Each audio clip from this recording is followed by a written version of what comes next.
Hello everyone, welcome to our Let's Play series of A.T.O.M RPG. This is Colonel RPG as usual, and I'm very happy that you're chose to join me today as we explore the Looter's Base after what was a very surreal competition last episode. I have been thinking about it ever since last episode, and it was very surreal. But then again, we have the three-breasted. Is that how it would work? Because the 1.5 breast, because the breast has 2 mammary glands. How does that? The term English names are weird. Anyway, that's right. So that's a little bit of surrealism there for you, but it's also the tattoo artist that's in there, I believe. That's also a little bit of a surreal little guy. Glad to see my shop. Okay, so I asked you all the questions. And to barter, gunpowder would be an interesting thing, maybe. But I'm not gonna do anything there. Can I get your stuff? I don't know what that is. I can. It's an empty bottle. I shouldn't have. But yeah, we're exploring the Looter's Base, and apparently this place is good for trading, which is lovely because I have a lot of it. And a lot of empty stuff around here. Hello, sir. Unnimble-looking, black-haired man looks around himself with a half-smile, puffing at his roll-up. The heck is a roll-up? He's puffing at it. He glances occasionally at his watch, an impressive-looking bit of technology. The crystal is cracked, but it's still not functioning. Noticing your approach, the man speaks in a hoarse voice. Is that what it's called in English? The crystal of the clock. The visor, I guess, but anyway. Hey, what are you looking for, matey? You looking for Ratchikan? Ratchikan. Yeah, he does have cuts in his face. Who the hell is Ratchikan? What do you mean? It's me, of course. I'm Zorzik. Zorzik Ratchikan. You are no use. Oh, no, he says, hey, you're no use. The man calling himself Zorzik Ratchikan adds under his breath. Oh, is the narrator telling me something here? That this man is not actually Zorzik Ratchikan, whoever that is. And it's just the man calling himself Zorzik Ratchikan. Boatswain, you bastard. You can't even send me a messenger? The man turns his attention back to you. Okay, what do you want? I believe I forgot about the name, but yes, I have a message for you. Before you can think of a way to pass Gosha the Dragon's mysterious message to its addressee, Zorzik Ratchikan grabs the crumpled paper from your hands and spreads it out to read. But this is my mom's name. This is her village. Ratchikan jolts stiffly upright, as if electrocuted, and snatches, I suppose, an old M712 from his elastic waistband. He turns his wrist 90 degrees to point the gun at your head. Eyes bulging, he then starts screaming, spluttering, and shaking. So what, eh? What now, tough guy? You... Talk about surrealism. What the heck is going on just now? You know my mom's address. Well fucking done, Hassel. You know her name and where she lives. But how are you going to hurt her if I excuse you here? Sorry, if I execute you here and now. This little exchange does not go unnoticed by other people. The looters are all looking at you with a mixture of fear and surprise. They're sure as hell not going to like it if you start a gunfight in the middle of their base. Yeah, but can I not have a dialogue persuasion option? Because I am definitely not going to be able to pull a dexterity or a strength check. Wait, I have nothing to do with it, I'm going to say. Gosha the Dragon, your brother, asked me to give this to you. The rage evaporates from Ratchikan's face in the blink of an eye. He lowers his hand and begins to breathe normally. Gosha the Dragon, you say? God save me from a brother like him. There are no rats in my family.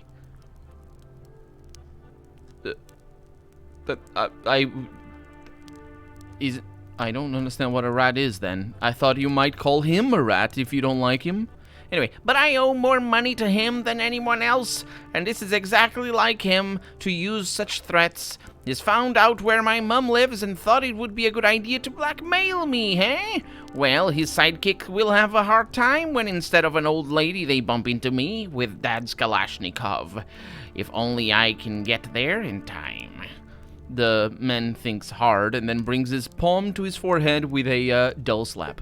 Nah, I'll never make it. His goons are probably loafing around Ozerki already, waiting for his orders. Shit. Okay, tell this bastard that bastard I got the message. I'll get him his money. I have one last option. I hoped I wouldn't have to resort to this, but what can you do? I wish he'd choke on his 50 rubles. Wait a minute. You only owe him 50 rubles? Wait, no, but more to the point. This line is not meant to reveal that his debt is only 50 rubles. It's meant to reveal that he's gonna kill me. So, hey, I didn't know. Don't shoot the messenger. Well, it happens. I'd better go now. Wait, as a firearms aficionado, I can't help but wonder why you were holding your pistol sideways. I'm gonna say. He wasn't. He had it in his arm, waistband? Whatever. It's an old Chinese trick I learned from some Guangzhou caravaneers. I don't know where that is. The Mauser M712. Oh, I know which one that is. It's yeah. Recoils back and up. So if you hold it sideways when shooting, you can quickly adjust your aim for the next target. Is that an actual thing? That sounds like a quick way to break your wrist. I don't know if that's an actual thing. I could blow your brains out, and the next moment my gun would be focused right between the eyes of your chum, if you had any chums here, that is. Yeah, he's hard of sight. Ratchikan spreads his arms to include all the looters walking around the base. Right, see you. This Chinese trick has taught you something new about your favorite type of weapon. Which is true, it is my favorite type of weapon, but I don't assume that. I'm pretty sure you wouldn't... I'm pretty sure that last line doesn't have a check to see if my best weapon skill is pistols and SMGs, so, you know. And even, like, it could be my favorite and I not be good at it. Don't say that. But he's gone. So I need to go back to the Stalker's base to tell that other dude that his brother almost killed me. I think that's how it worked.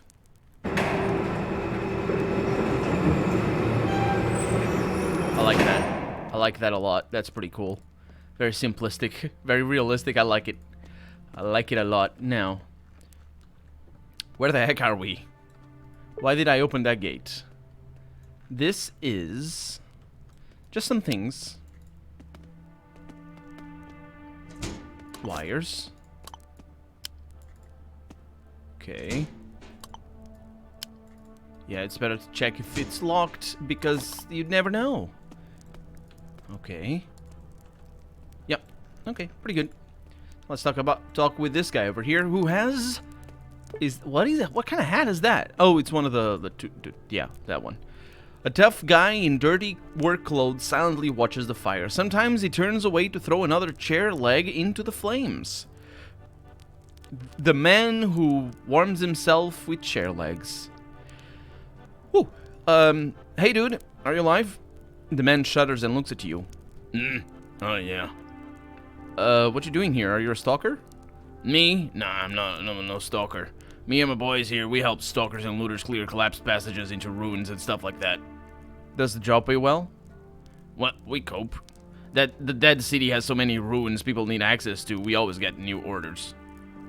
So where are your boys at now? The man shrugs.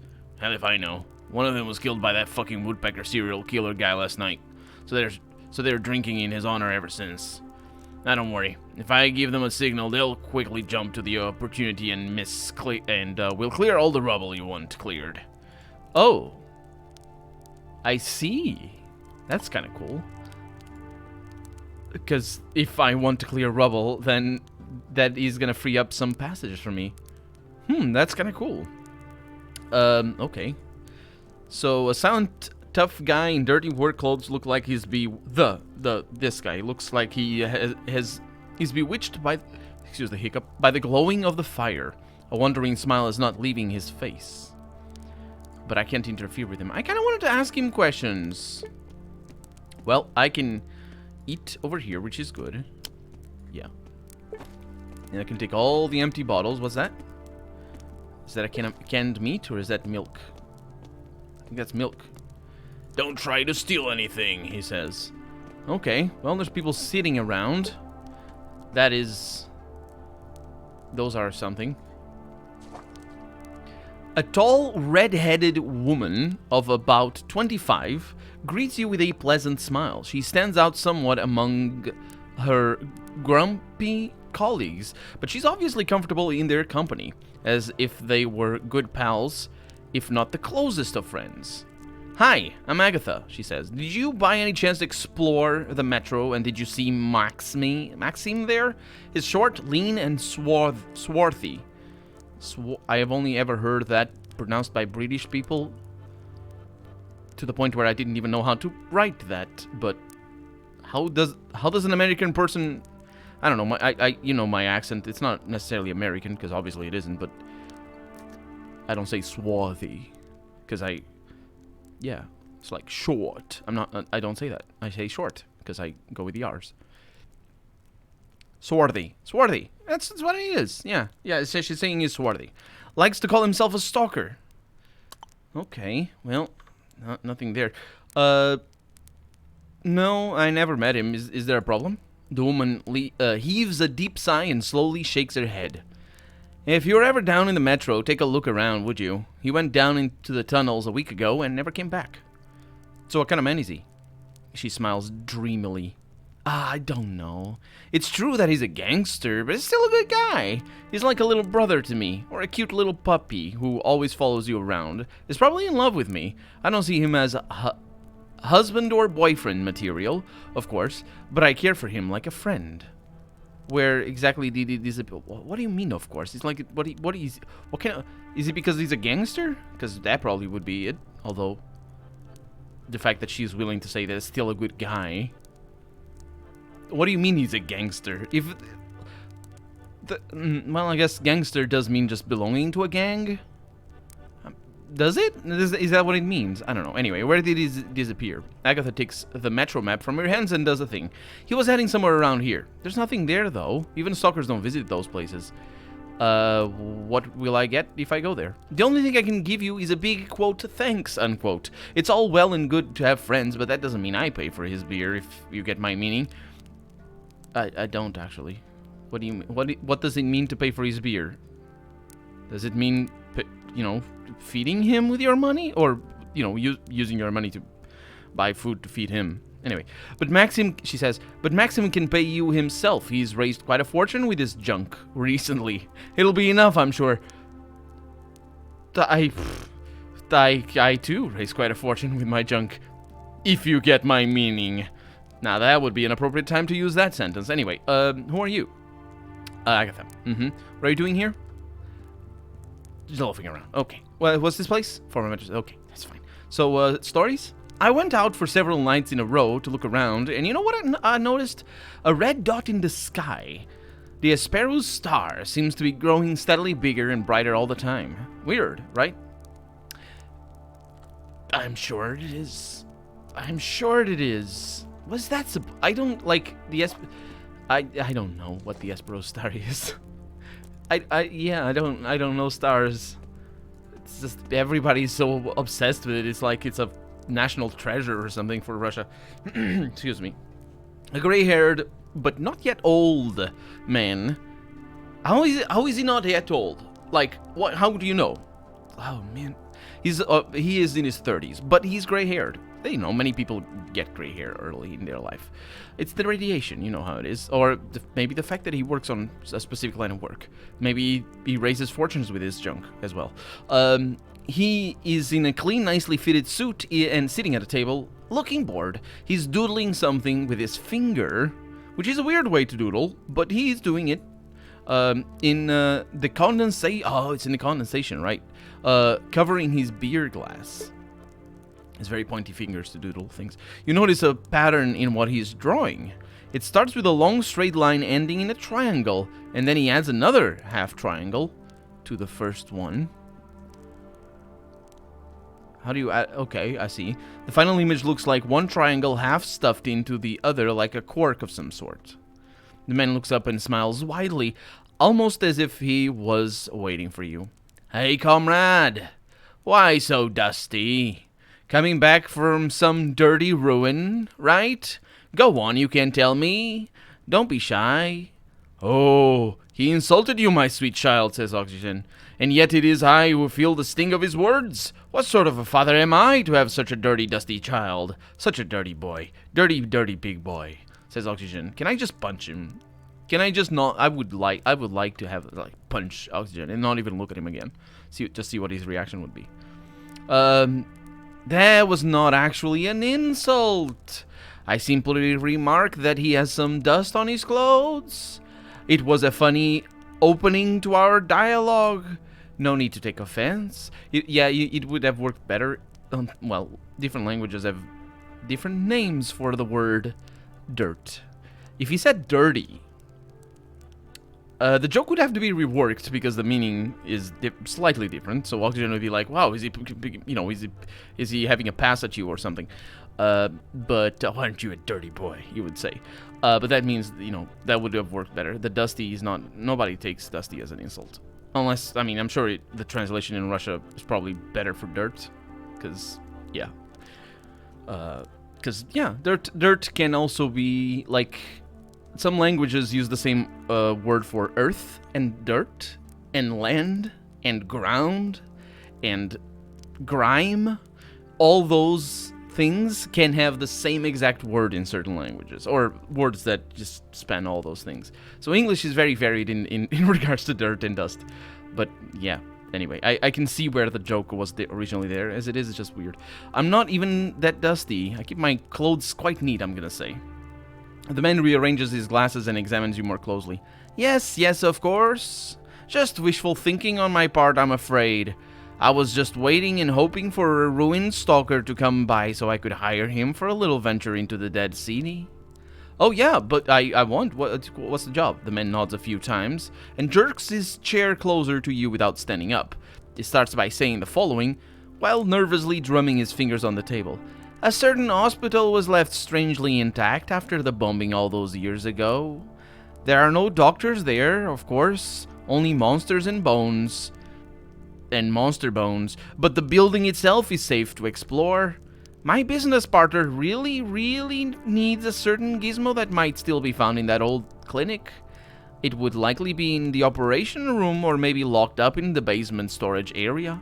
Every city clinic had a few of those things in the last years before the war.